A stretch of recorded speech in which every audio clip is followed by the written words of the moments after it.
আসলে আজকে রমজান, প্রথম রমজান, এই উপলক্ষে আমরা আসছি মূলত একটু যারা ব্যবসায়ী আছে তাদেরকে, ক্রেতা বিক্রেতা উভয়কে একটু সতর্ক করতে, যে যাতে পণ্যের মূল্য বেশি না নেওয়া হয় এবং পণ্য যেখান থেকে কিনে নিয়ে আসবে সেখানকার ভাউচার থাকে, স্বচ্ছতা নিশ্চিত করা আর কি।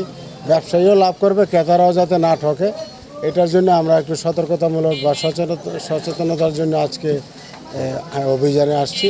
তো আমাদের অভিযান, মোবাইল কোর্টের টিম থাকবে বাজারে, রেগুলার অভিযান হবে এবং খাদ্যের যে গুণগত মান এবং ক্রেতারা যাতে তার ন্যায্য মূল্যে পণ্য পায়, অসাধু ব্যবসায়ী যাতে বেশি করে লাভ করতে না পারে, ক্রেতারা যাতে না ঠকে, এই জন্যই মূলত আমাদের এই অভিযান। এটা বাণিজ্য মন্ত্রণালয়ের নির্দেশনা।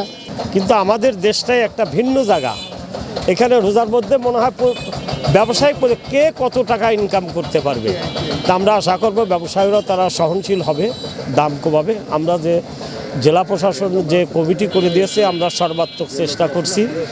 আমাদের এডিএম সাহেব আছে, আমাদের ফজলুর রহমান সাহেব আছে, আমরা সবাই মিলেই চেষ্টা করছি। কালকে আমরা দেখেছি, আরও কয়েকদিন দেখেছি, তার কারণে আর জেলা প্রশাসক সাহেব আজকে এখানে আসলেন। এই সারা মাসই চলবে ইনশাল্লাহ।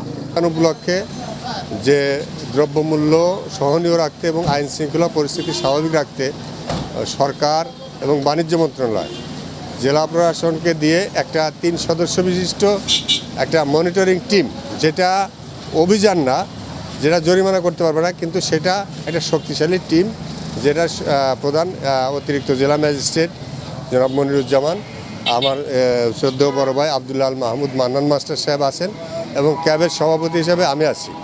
আমরা আগে এই 1 মাস এটা মনিটর করব।